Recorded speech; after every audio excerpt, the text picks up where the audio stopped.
Do, do, do, do, do, do, do.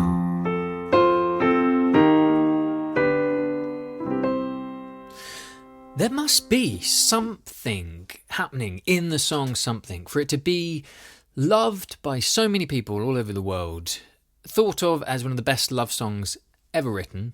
Frank Sinatra, famously said at the time he thought it was the best love song of the last 50 years. He also said it was the best Lennon McCartney song, but we'll forget about that. But if you stop and think about that for a second, though, if Frank Sinatra should know something about love songs. What's going on in this song to make people have such a strong feeling towards it? Okay, I've got three things I'm going to talk about it. Going to look at. One thing, if we think about what a love song is trying to do and why it is still the most written about subjecting songs are trying to express music. As a wider thing, but songs as well are trying to express the inexpressible, something you can't really say just in words, and love must be one of the most complex things to try and express. I think what's one thing that's happening in this song, let's just look at this really famous intro and closer to the song. It happens through that song as well. We get this lovely, just an incredible harmonic shift. Nobody could recreate those chords. You could not play those chords again without thinking of that, without this particular song. That's not recyclable in the same way, say, Let It Be, which actually is probably my favourite song. You could recycle those chords, and indeed they have been by lots of people all over the world, that chord sequence, and used in lots of different songs. There's something about this particular grouping of chords which is so unique. I think one of these things that's inexpressible other than through music is this feeling of swelling, a sort of heart swelling. And there's something about, I think, in here, because we're in C major, but within this little group of chords, he plays an E flat major, okay, not in the key of C major. What is it? Well, in the key of C major, it's technically a flattened third chord, because the third chord of C major is an E minor. We need to flatten it, basically. The E's flatten it to find those notes, to find that E flat major.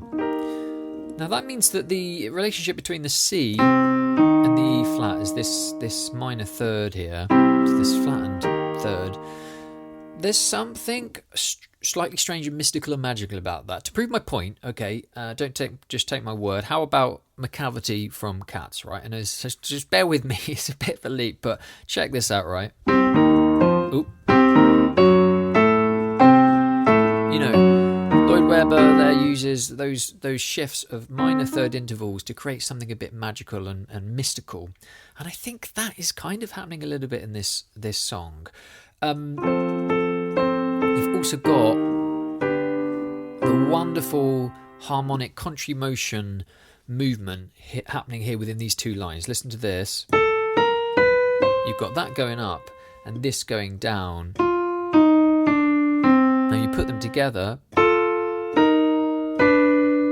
it's incredibly satisfying. It goes on a little mini journey, as love does, but ultimately, it's very, very satisfying to listen to when you stitch it together with the harmony.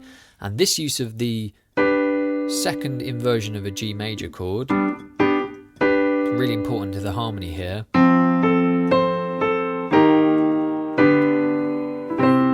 C major just feels so hugely powerful. C major in and of itself is such a strong, it's a very kind of, Wagner would love to write big kind of heart swelling things in C major. There's something about that tonality. Okay, number 2, this song has got loads of beautiful movements like this. Yeah, something in the way she moves attracts me like no. So we've got lovely little movements going down to the dominant 7th. Happens actually in Hey Jude, but much quicker. Anytime you feel the pain. But this is done in a much more kind of smooth, magical, mystical, loving kind of way. Then we've got the secondary dominant here of a D. Again, a little, really kind of a flattened third movement. Minor third interval. Something in the way she moves me. Little movement there. Here's another movement. Don't wanna leave her now. You know I believe in how. Do, do, do, do. Oh, how kind of heart-swelling, falling in love. You know, this is falling notes, falling in love. I'm falling in love, yeah? Back to this brilliant moment here. Okay, the next really extraordinary thing in this song, it's like shifting to the next stage of a relationship. A major. Okay, now that is really quite extraordinary. It's a modulation without any kind of lead up to the modulation. It comes out of it like it hits you in the face. We just take out the harmony there. Listen to this. That note sounds like it's out of tune. It sounds like sharp and flat at the same time. We're just kind of used to it, I think, because we've heard the song, but...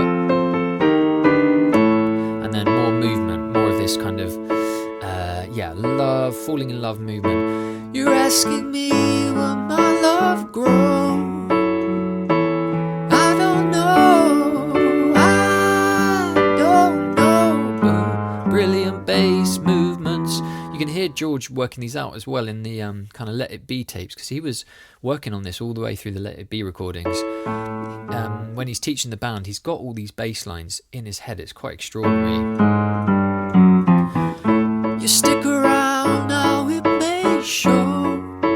I don't know. Modulation back to C again, no lead up to it. It's just like, no, I'm going to take you back to C. Ready for that kind of amazing guitar solo.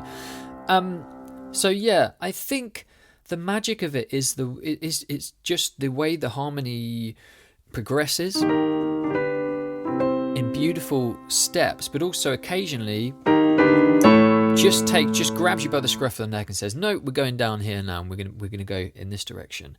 Of course, couple it with by the fact it was played by the best, in my opinion, the best band of all time. In a particular time in history, and recorded absolutely beautifully.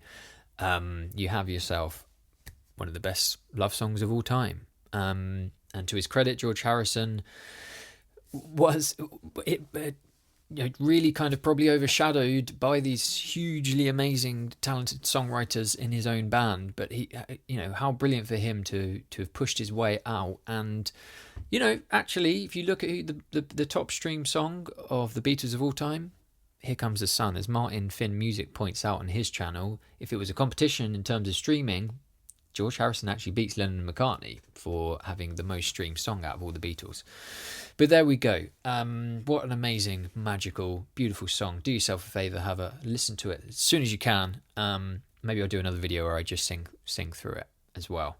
But see you at the next video. Do suggest anything you'd like me to have a look at. Thanks for all your suggestions so far. Have a good one and see you next time. Bye.